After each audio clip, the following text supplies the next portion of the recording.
Big ബോസിൻ്റെ ലൈവിൽ ഓരോ നിമിഷം കഴിയും തോറും ഓരോ പ്രശ്നങ്ങളാണ് നടന്നുകൊണ്ടിരിക്കുന്നത്. ഇപ്പോൾ ഇതാ വെസൽ ടീമിൻ്റെ പ്രശ്നമാണ് അവിടെ പരിഹരിക്കുന്നത്.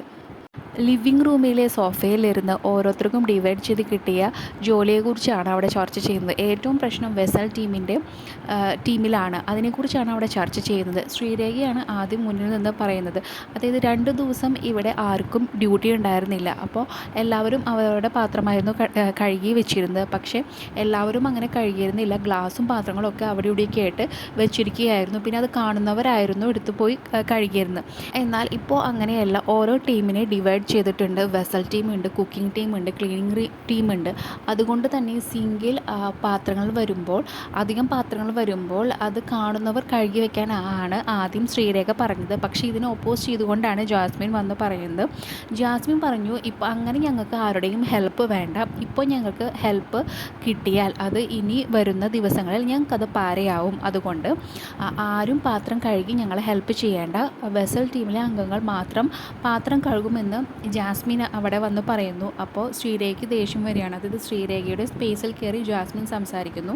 അങ്ങനെ ദേഷ്യം വന്നിട്ട് ശ്രീരേഖ അവിടെ നിന്ന് മീറ്റിങ്ങിൽ നിന്ന് ഇറങ്ങിപ്പോകുന്നു. വാഷ്റൂമിൻ്റെ അവിടേക്കാണ് പോകുന്നത്. പക്ഷേ ശ്രീരേഖയെ വിളിക്കാനൊന്നും ആരും പോയില്ല. ആകെ നിമിഷ മാത്രമാണ് പോയി ജസ്റ്റ് വിളിച്ചത്.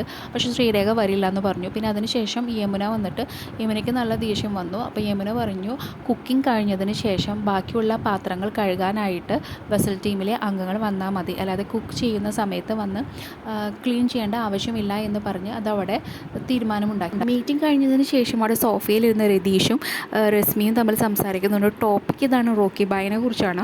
അവർ പറയുന്നത് റോക്കി ആവശ്യമില്ലാതെ രതീഷിന് സ്ക്രീൻ സ്പേസ് കൊടുക്കുന്നു. പ്രേക്ഷകരുടെ മുന്നിൽ രതീഷിന് കൂടുതൽ ഹൈപ്പ് കൊടുക്കുകയാണ്. ആ മണ്ടൻ അറിയില്ല, ഇവൻ ഇങ്ങനെ ഓരോന്നും എൻ്റെ നെഗറ്റീവ് പോയിൻ്റ് ഇട്ട് കൊടുക്കുമ്പോൾ ഞാൻ പ്രേക്ഷകരുടെ മുന്നിൽ കയറി പോവുകയാണെന്ന്. റോക്കിക്ക് ബിഗ് ബോസ് എന്താണെന്നോ ബിഗ് ബോസിലെ ഗെയിം എന്താണെന്നോ അവൻ അറിയില്ല. എന്നിട്ട് വെറുതെ അവൻ വാചമടിക്കാൻ നിൽക്കുകയാണെന്നാണ് രതീഷോടെ പറഞ്ഞത്. ഇതിനെക്കുറിച്ചുള്ള നിങ്ങളുടെ അഭിപ്രായം കമൻറ്റായി രേഖപ്പെടുത്തും. കൂടുതൽ ലൈവ് അപ്ഡേറ്റ്സിനായി ചാനൽ സബ്സ്ക്രൈബ് ചെയ്യാൻ മറക്കല്ലേ.